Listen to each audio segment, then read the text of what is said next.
নমস্কার বন্ধুরা, good good afternoon. সবাই ভালো আছো? হ্যাঁ, আমিও ভালো আছি। আমার খুব সবার সঙ্গে কথা বলতে ইচ্ছে করছে, বুঝছো? তারপর ভাবলাম যে বন্ধুদের ডেকে একটুখানি কথা বলি যে তোমরা কী রান্না করলে আজকে। আমি তো রান্না করছি নিরামিষ, আজকে বৃহস্পতিবার, লক্ষ্মীবদ্ধ ছিল, পুজো করলাম, তারপর রান্না টান্না করলাম, তারপরে একটু লাইভে চলে আসলাম। ভাবলাম যে তোমরা যদি একটু কথা বলো আমার সঙ্গে। কেউ বন্ধু নেই হয়তো আমার, কেননা আমি নতুন নতুন ইউটিউব চ্যানেল খুলেছি, কিন্তু কেউ আসছে না, বুঝলে তো, কমেন্ট করছে না, তাহলে কী করে আমি বন্ধুত্ব পাতাবো বলো? এই জন্য ভাবলাম লাইভে এসে যদি তোমাদের সঙ্গে একটু কথা বলি, এই জন্য ভাবলাম একটু লাইভ করি। আর তোমরা কোনো ভুল হলে আমাকে মাফ করে দিবে, কিন্তু আমি কোনোদিন কথা বলিনি লাইভে। এমনি তো কথা বলি সবার সঙ্গে, কিন্তু লাইভে আসিনি কোনোদিন, মোবাইলে আর কি। ওই জন্য আমি কথা বলতে ভীষণ ভালোবাসি, জানো তো। সকালবেলা ভাত বসিয়ে যে আমি কী করি, আমার জায়ের ঘরে চলে যাই, জানো।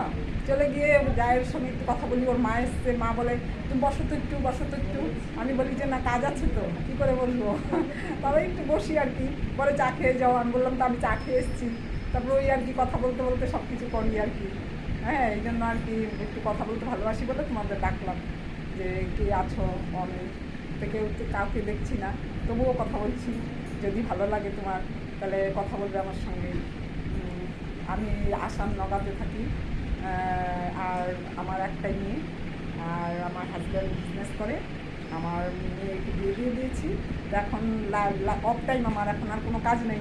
তারপর কী করবো, আমি ভাবলাম লাইভ করে নিই, তোমাদের সঙ্গে কথা বলি, এই আর কি, বুঝছো।